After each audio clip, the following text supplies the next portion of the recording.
Vulnerability, aging, getting older, and feeling the loss of independence. Hello, y'all. I'm Diana Brienne. So I talk a lot about aging issues because, well, I'm pushing 70, and I know a lot of people beyond the age of 70.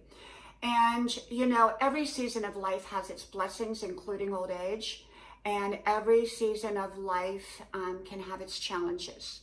And I think old age is just like any other season. It has its blessings and it has its challenges.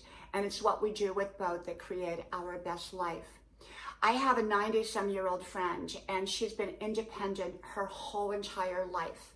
And now she's feeling that sense of vulnerability, and she's feeling less independent than she was when she was younger.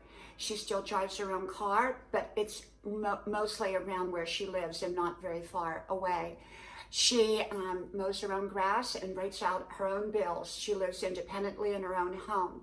And yet what she's finding is that in some things she's needing some assistance, things that maybe that she could always do, she can't quite do as well, or maybe not at all now.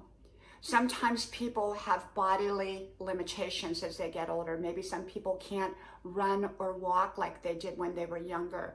Maybe some people have challenges with their eyesight or with their hearing, or, you know, other areas, other health-related areas.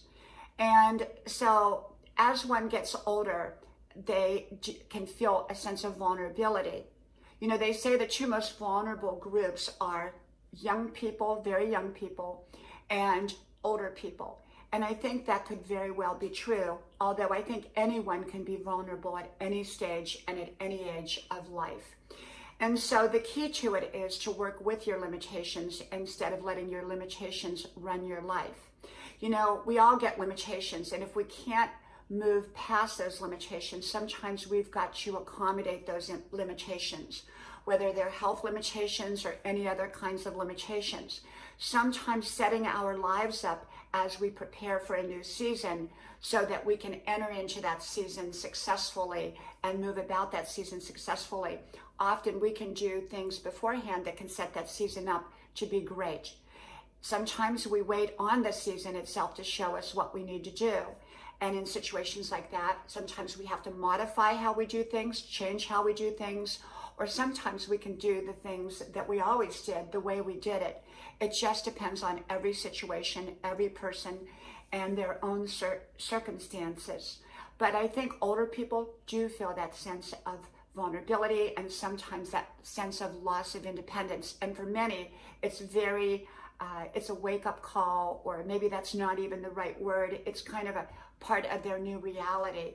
And so a lot of people downsize in their home, but a lot of people don't. A lot of people keep their home and they just kind of shut off rooms and things like that so that they can enjoy their life right where they're at. Some people move closer to family. Some people have family move in with them.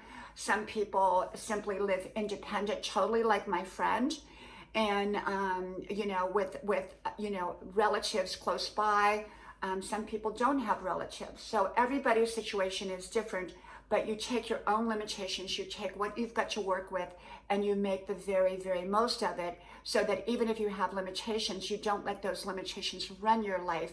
You accommodate those limitations in a way that you can have a successful, independent life all the way through.